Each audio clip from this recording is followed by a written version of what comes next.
Bonjour à tous, aujourd'hui nous nous retrouvons pour une nouvelle vidéo sur le vocabulaire des reptiles en captivité. Peut-être que je ne donnerai pas tous les mots qui existent, car il y en a beaucoup. Nous nous concentrerons aujourd'hui sur les mots les plus importants.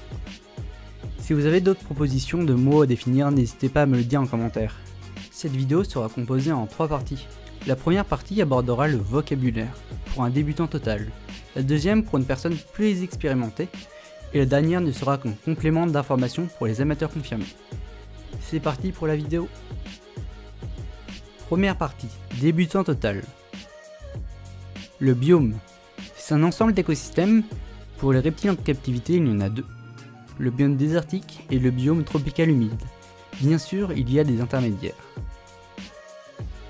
Le substrat. C'est la matière garnissant le sol d'un terrarium. Il y a par exemple le sable et les éclats de coco. Les modes de vie, il y en a 3, terrestre, arboricole et fouisseur. Évidemment, il y a toujours des entre-deux. Pour la parenthèse, arboricole est un mode de vie consistant à passer la plupart de son temps perché en hauteur. Les UV, signifiant ultraviolet, sont des rayonnements invisibles à l'œil nu humain. Surtout émis par le soleil, elles se composent en 3 catégories. Les UVA, qui jouent sur le moral des reptiles, les UVB, qui jouent sur les os des reptiles, et les UVC, qui sont eux dangereux pour tout être vivant sur Terre. L'hygrométrie, c'est le taux d'humidité dans l'air. Le cloaque, c'est l'endroit où se trouvent approximativement les appareils génitaux et où s'évacuent les voies intestinales et urinaires. L'exuvie, c'est le vrai nom de la mue. Deuxième partie, semi-expérimenté. La thermorégulation. C'est le fait de réguler la température corporelle. Les reptiles se thermorégulent en se déplaçant dans des zones plus chaudes ou plus froides. L'organe de Jacobson. C'est un organe servant au traitement des odeurs. Le certificat de capacité, ou CDC.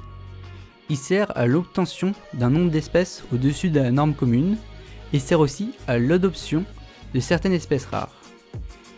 Il doit être accompagné d'une autorisation d'ouverture d'établissement que l'on peut avoir après demande auprès de préfet de votre département. La TMP, c'est la température moyenne préférentielle, c'est-à-dire la température à laquelle l'organisme fonctionne de manière optimale. La TMC, c'est la température maximale critique, donc la température à laquelle le reptile peut résister, mais quand cette dernière est dépassée, il y a de gros risques pour l'animal. La LMC, c'est la longueur museau-cloaque, très souvent nommée quand on parle des lézards. La TSD, ou la Temperature Sex Determination, est la température qui va déterminer le sexe de la plupart des nouveau-nés, mais cela ne marche que chez certaines espèces de reptiles. La CITES, c'est un accord visant à limiter le commerce d'animaux menacés d'extinction. Info complémentaire. Les racks. Ce sont des meubles remplis de centaines de terrariums, souvent en plastique, et donc remplis de tout autant de reptiles. Les zoonoses. Ce sont les maladies qui peuvent transmettre l'homme à l'animal et inversement. La feeding response. C'est la facilité à s'alimenter d'un serpent, elle peut être soit bonne ou soit mauvaise. L'autotomie. C'est la capacité de perdre un organe, donc chez les lézards la queue, par exemple face à un prédateur.